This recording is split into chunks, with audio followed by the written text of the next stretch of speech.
அனைவருக்கும் வணக்கம். இன்று விசிறி சாமியார் என்று அழைக்கப்படக்கூடிய ராம் சரத்குமார் அவர்களை பற்றி கூற இருக்கின்றேன்.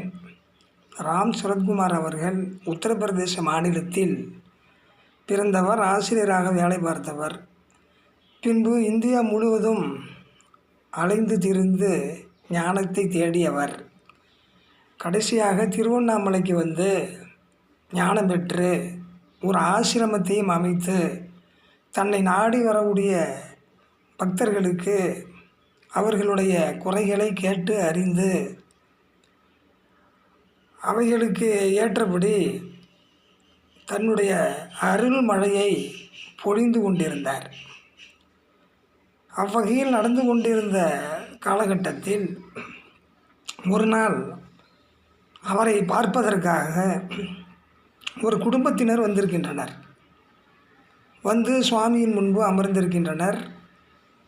யார் வந்தாலும் உடனடியாக அவர்களை விசாரித்து அவர்களுடைய குறைகளை தீர்த்து அருள் வழங்குவது தான் விசிறி சாமியார் அவர்களுடைய முதல் வேலையாக இருந்திருக்கின்றது. ஆனால் அந்த குடும்பத்தினரிடம் அவர் நீண்ட மௌனம் காத்திருந்திருக்கின்றார்.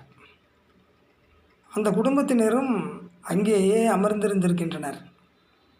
நீண்ட மௌனத்திற்கு பிறகு விசிறி சாமியாரே பேச ஆரம்பித்திருக்கின்றார். அவர்களை பார்த்து, எங்கிருந்து வருகிறீர்கள், என்ன காரணம் என்று விசாரித்திருக்கிறார். அந்த குடும்பத்தினுடைய தலைவர் கூற ஆரம்பித்திருக்கிறார். நாங்கள் உங்களை நாடி வந்தோம், உங்களுடைய அருளை பெற வந்தோம், மிகவும் கஷ்டப்படுகிறோம் என்று அவர் கூறியிருக்கிறார். அப்பொழுது விசிறி சாமியார் அவர்கள், உங்களுக்கு உறவினர்கள் எல்லாம் உண்டா என்று கேட்டிருக்கிறார். அந்த குடும்பத் தலைவரும், எனக்கு ஒரு தாய் உண்டு, தம்பியும் உண்டு என்று கூறியிருக்கிறார். ஏன் நீங்கள் வரும்போது உங்களுடைய தாயையும் அழைத்து வந்திருக்கலாமே என்று விசிறி சாமியார் அவரிடம் கேட்டிருக்கிறார். ஏன் அவளை நான் அழைத்து வர வேண்டும், அவள் தான் என்னை விட்டு போய் விட்டாளே என்று விசிறி சாமியாரிடம் இந்த குடும்பத் தலைவர் கூற, எங்கே விட்டு போய்விட்டார் உங்களை விட்டு என்று விசிறி சாமியார் அவர்கள் அந்த குடும்பத் தலைவரை பார்த்து கேட்க, அவள் தான் என்னை விட்டு என் தம்பி வீட்டுக்கு போய்விட்டாளே என்று அந்த குடும்பத் தலைவர் கூற, சரி உங்கள் தம்பி வீட்டுக்கு தான் போய்விட்டார், போய் அடிக்கடி நலமெல்லாம் விசாரிப்பார்களா என்று கேட்டதற்கு, ஏன் அவளை போய் நான் நலம் விசாரிக்க வேண்டும், அவள்தான் எங்களுக்கு பொதுவாக இருந்த வீட்டை என் தம்பி பேருக்கு எழுதி வைத்து விட்டாளே, நான் எதற்காக அவளை போய் பார்த்து நல்லா விசாரிக்க வேண்டும் என்று அந்த குடும்பத் தலைவர் மீண்டும் கூற, தூ என்று மெதுவாக துப்பியவாறு, அம்மா வேண்டாம், ஆனால் அம்மாளுடைய சொத்து மட்டும் வேண்டும் என்று முணுமுணுத்தவாறு, சரி உங்களுடைய தம்பி என்ன வேலை செய்கிறார் என்று கேட்டிருக்கிறார்.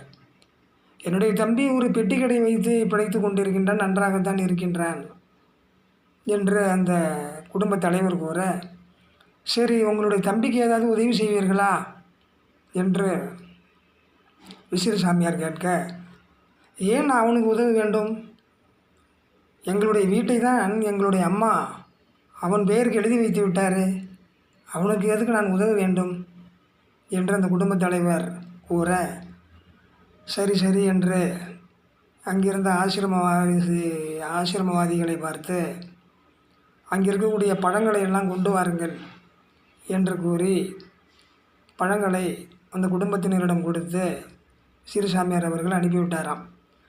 அவர்கள் பழங்கள் வாங்கிய மகிழ்ச்சியில், சுவாமி நமக்கு நன்கு அருள் புரிந்து விட்டார், இனிமேல் கவலை இல்லை என்று பேசிக்கொண்டு போயிருந்திருக்கிறார்கள். ஆனால் நடந்த செயல்பாடுகள் தான் மனிதருக்கு மிகவும் வேதனையாக இன்றும் எனக்கு இருக்கிறது. அவர்கள் போன சில நாட்களில் சாலை விபத்தில் அந்த குடும்பத்தினர் அனைவரும் அகால மரணம் அடைந்து விட்டனர். அந்நிகழ்விலிருந்து என்ன விளங்குகிறது என்றால், தூய்மையான உள்ளம் படைத்தவர்களிடம் கூறத்தகாத செய்திகளை கூறினால் பின் விளைவுகள் வேறு மாதிரியாக இருக்குமோ என்று நினைக்க வேண்டியிருக்கின்றது. இவ்வகையான செய்திகளை சுவாமியிடம், அந்த விசிறி சுவாமியிடம் நீண்ட நாட்களாக உண்மையான தொண்டராக இருந்து பணிபுரிந்த பார்த்தசாரதி ஒரு ஊடகத்தில் தெரிவித்திருந்தார். அதை தான் உங்களுக்கு தெரிவிக்கின்றேன் என கூறி எல்லோருக்கும் உபகாரமாக இருந்து வாழ்க்கையை முடித்தால் வாழ்வு நன்கு சிறப்பாக இருக்கும், வாழ்க்கை ஒரு இன்பமயமானதாக முடியும் என கூறி இந்த பதிவினை நிறைவு செய்கின்றேன். நன்றி, வணக்கம்.